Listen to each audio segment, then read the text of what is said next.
the first thing you have to do in order to stop worrying is to name the worry. Okay, so as an example, I'm afraid I'll lose my job. I'm afraid my boyfriend or girlfriend will break up with me. I'm afraid that my parent will die. I'm afraid that I'll end up homeless. I'm afraid the economy will crash. I'm afraid there'll be nuclear war. Right, so the first step is to name it. For the purposes of this video, I'm gonna probably just run with one example, but fill it in with yours. Okay, so let's go with, I'm afraid I'll lose my job because the economy is shit right now. All right, so I'm afraid I'll lose my job. Okay, great. Honestly, just naming the worry out loud and putting a label on it kind of helps put separation between it and you, right? Because otherwise it's just like in your head and you're just thinking about it and ruminating about it and it never gets outside of you. So say it out loud. I'm afraid I'll lose my job. The next step is to sit with that idea and think about, and this is gonna suck. Again, this whole thing is not easy, okay? Like, this is not the easy channel. Everything we do here is gonna be hard and uncomfortable and take time. It's not fun, but it's the work, okay? We're all about the work here. So you're gonna sit and think about it. The last thing you really wanna do, right? Even though you kind of unconsciously in the background are constantly just thinking about it anyway, now we're gonna think about it like intentionally, okay? So sit and think about it. Be like, okay, if I lose my job, then what? And just literally follow that to the logical conclusion, whatever it is. And it won't be fun. Okay, like let's go. I lose my job.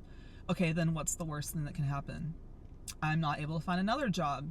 Shit, right? You know, I lose my health care. I lose my home, my house, my apartment. My car gets repossessed.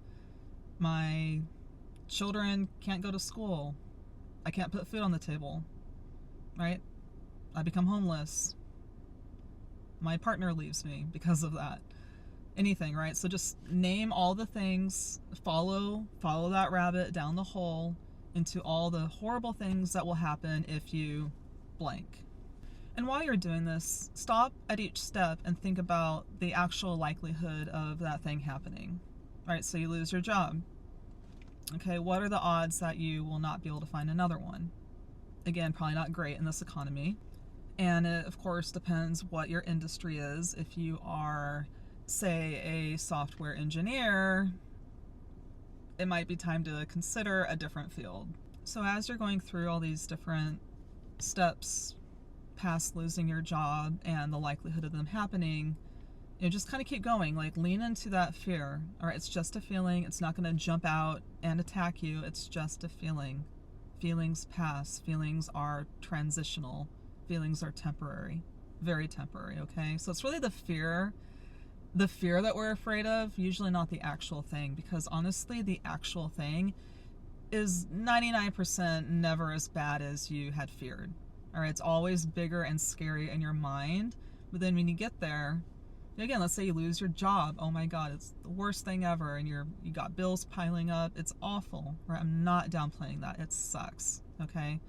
But again, right now it's just a fear, right? Like, you're worried about that possibility happening. It hasn't actually happened yet, okay? So keep that in mind. We're talking about fears, not actual things happening yet. Okay, this is just a mind exercise, okay? So mentally go through all the things that could happen if you blank. Lose your job, lose your home, lose your boyfriend, lose your pet, parent, anything. Whatever your fear is, think through every single step and how bad it could get and what happens in the likelihood of that happening, okay? So if you lose your job, the likelihood of you not finding another, I don't know what the percentage is, but it's certainly not zero, right? Like, people are finding jobs, okay? And people are getting very creative. Like, that's kind of the beauty is, you can think outside the box. So at every step, think about possible solutions for you. All right, so if you lose your job and you can't find another, where does that leave you? Right? Like, be very open-minded. You know, this is 2026. Like, we got the internet, we got our phones, we can travel, you can start over in another country potentially, right? Like, instead of seeing it as like worst case scenario, like a tower moment where everything's falling apart, Like, honestly, sometimes those moments are meant to shake you awake. You know, there is a certain beauty in scorched earth. Okay, when everything is burned to the ground, yes, it's awful, it's trauma, it's horrible. But the beauty in that bitterness is that now you have a clean slate. You are completely free, no tethers, no strings. You can do whatever you want. Now, granted, if you have like dependents, like children or a partner or other people that you have to take care of, obviously that changes things. But a lot of it does depend on how you frame it. Okay, the perspective really matters. The true cause of suffering is not pain, it's the attachment to things that we can't control that are happening outside of us. We get very attached to certain outcomes, and when those outcomes don't happen, we suffer because we're still attached to that particular outcome. But the reality is it's not happening and it's not going to happen the way we want, but we still cling to it, and that in itself is causing the actual suffering, not the pain of the thing. Also, you, humans, us, we are incredibly resourceful. Humans are survivors at their core.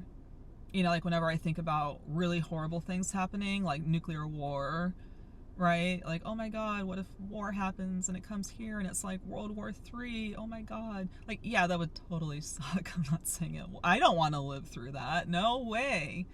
Right? But in like our minds, we make it out to be like the end of the world or something.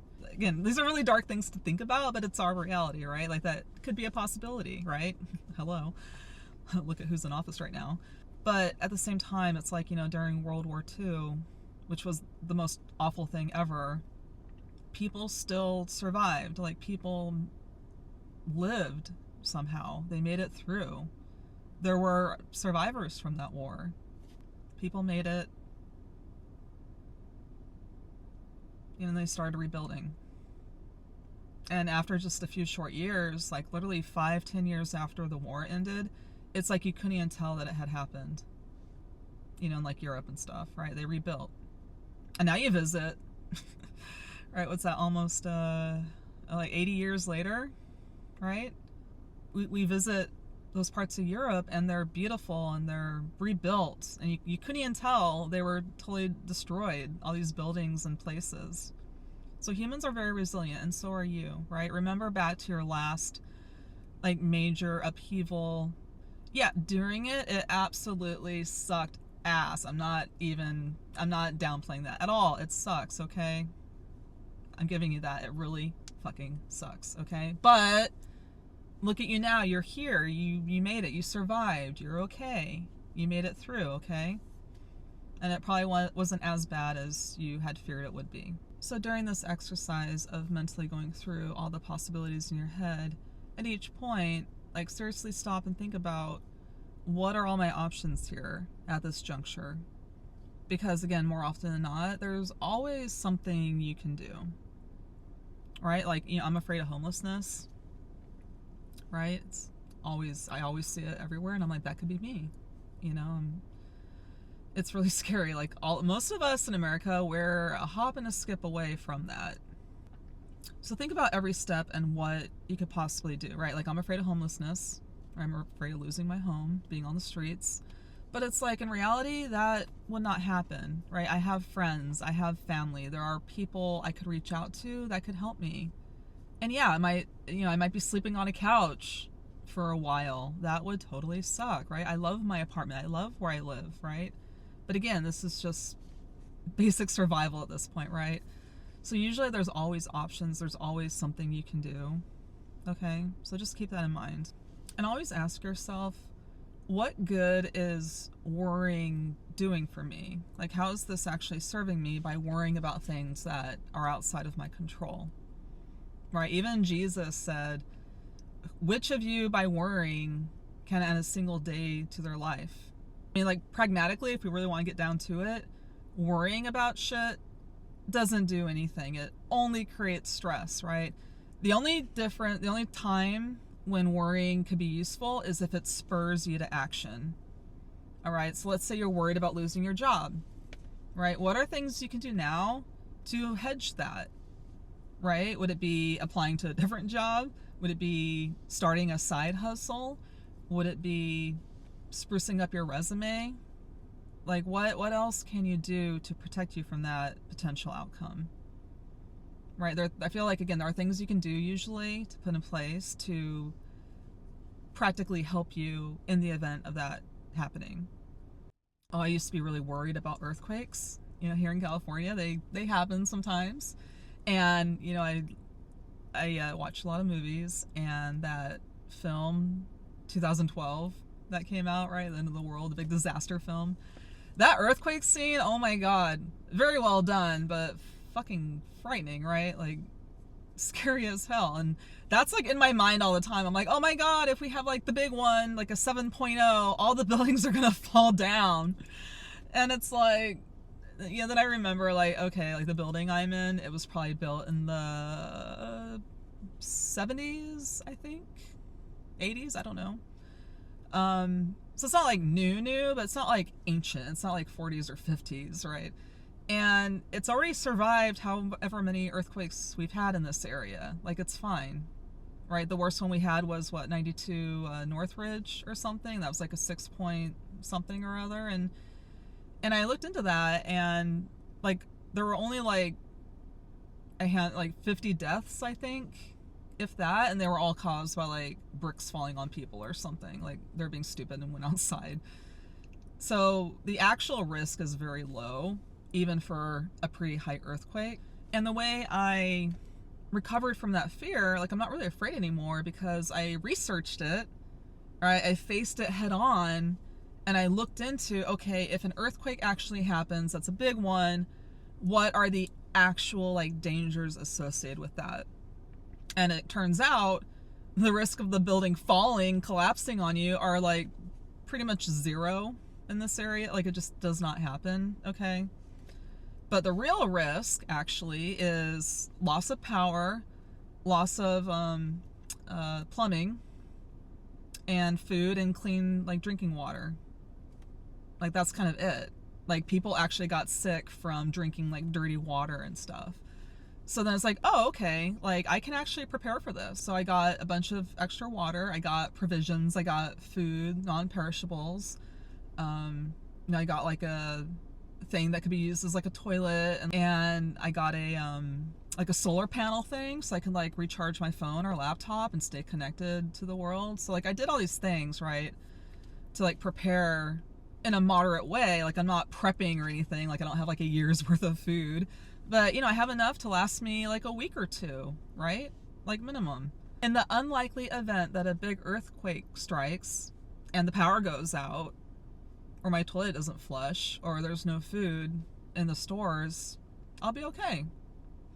My building's not going to fall on top of me, okay? It's not 2012, the movie, okay? Things aren't falling apart, so we're good.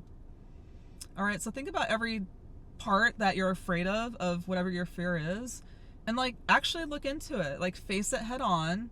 Don't bury your head in the sand.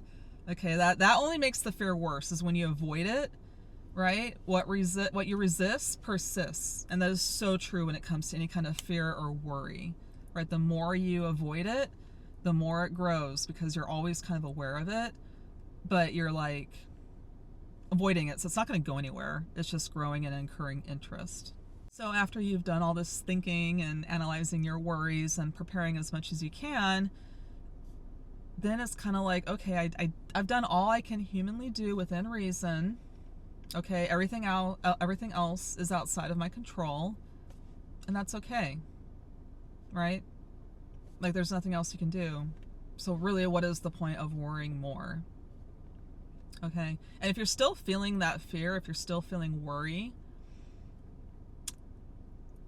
there's a really good exercise for it, and this is probably the least fun thing ever, like, in the entire world.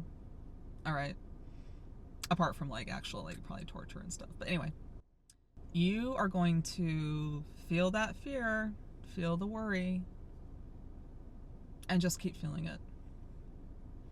And this is very unnatural. It is so uncomfortable. I don't blame you if you can't do it. Like, I can hardly do it sometimes. But, just feel in your body, feel that fear when you think about that thing. Instead of like trying to turn away or get distracted or turn away, do something else, think about something else. Like, stay with it, right? Like, it's almost like if you get like a deep tissue massage, right? And you have like a knot, you press into the knot and it hurts. It hurts like hell. And you keep pressing into it. You press and press and press. And eventually the knot just kind of dissipates. It releases, right? But you got to keep pressing. Like, don't look away. Look it in the eye. Feel that fear. Feel the anxiety, the worry, the sweat, the heart racing, the palpitations, the shallow breathing. Feel it in your gut. Stay right there. Don't look away. Don't get distracted. You'll be very, very tempted to. Everything in your body would be like, get away, run away, look away. No. Stay with it. Stay with the feeling. If your mind wanders, go right back to it. And just see what happens. Again, it's just a feeling, right? It's not going to hurt you. And the more you kind of do that and just stick with it, lean in, stare at it, don't look away, it does kind of dissipate. Because honestly, a lot of these feelings, these like negative feelings we have, a lot of them just want to be seen and heard and honored and understood and felt. They want to be acknowledged. Right? And fear, worry and fear, it does have a place. Like, it is meant to be like, hey, something bad could happen. It's just like your monkey brain, your lizard brain trying to keep you alive. So honor that. Be like, thank you, fear. Thank you, worry. Now this is on my radar. It has my attention, and I will do everything possible to prevent it so that we don't have to worry anymore. Because again, if it's outside of your control, what is the point of worrying about it? Because worry does not prevent a goddamn thing. The only thing it does is increase your suffering. Okay, so think about that.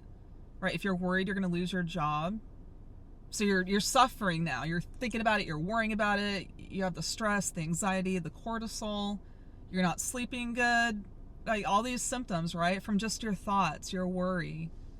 And so you're suffering this whole time about something that might not even happen, right? Like, you're kind of assuming, predicting, and how often are we wrong? Everything I've ever worried about in the past, I think just like a couple times it actually kind of happened the way I was worried it would. But even then, the aftermath was not as bad as I had thought. Like, the thing I was worried about did happen, but afterwards it wasn't as bad. And I survived. I'm here. I'm okay. I'm great. Right? You'll be okay. But yeah, so you're thinking about it and worried about it, and you're just suffering internally for nothing. Because it's not going to prevent the bad thing from happening. In fact, it might even kind of make it happen, right? If you believe in manifestation and like your thoughts control your reality, which I do. Like, I've had things where I was like really worried, like my boyfriend would leave me or whatever, and just fixating on it and ruminating. And I feel like that just kind of causes that environment for that to happen, right? It just kind of manifests, right? So don't feed those thoughts. So you're suffering and you're miserable, and then let's just say the bad thing does happen, and now you're suffering again because it did happen, right? Now you're hurting for real because the thing happened and it sucks. But like, if you didn't worry about it and it happened, then you'd only have like half the suffering. Does that make sense? You're needlessly creating pain and suffering for yourself by worrying about things outside of your control, right? So just, again, easier said than done. I still worry about things, right? Like, I'm telling you this, I am by no means perfect, okay? I struggle with these same exact things, but I've definitely gotten better at them and I feel like a sense of, I've found a sense of control somewhat over them. Not even control, just understanding, right? Like, I'm kind of, learning to make peace with all the hardships in life, because there always will be hardships. There always will be pain and misery and loss and heartache, alongside all the joy and happiness and freedom and adventure that we can have. But, it's both and, okay? Unless you're dead, it's never too late. Okay, so just keep that in the back of your mind, that no matter how bad things get, as long as you're alive and you're breathing and you're capable, like, everything else is temporary. There's always a way out. There's always a way up. Where there's a will, there's a way. Okay, so as long as you're alive, it's never too late. Okay, but when you're dead, that's it. You can't do anything else. So just keep that in mind. I'm alive. Okay, I can still do things. I can still make improvements on my situation. I can still take steps to get out of it no matter what. Right? You're alive, you're breathing. That's the baseline we got. Okay? So again, how do we deal with the worry? All the things we said, we talked about right now. And honestly, if you're still feeling these like this fear and this worry constantly, a lot of times what can help is just to get out and move, right? Do some sort of movement, right? Like the anxiety, it's like it needs movement, right? So go for a walk, go for a run, go biking, surfing, walk on the beach, ground your feet, put your feet on the ground, walk your dog, play with your cat, clean your house, run some errands, stay busy, get some hobbies. Again, physical hobbies are better, if you start like reading and doing art, maybe, I don't know, like anything that's like sedentary where you're mostly thinking is probably not ideal because that's when the thoughts creep back in. But if you're staying like physically active and like doing things, it's really hard for those worries to kind of snag on you because you're distracted by other things, right? So it's okay to be distracted, like distract yourself after you process the things. Does that make sense?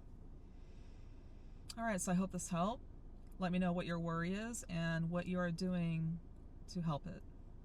All right.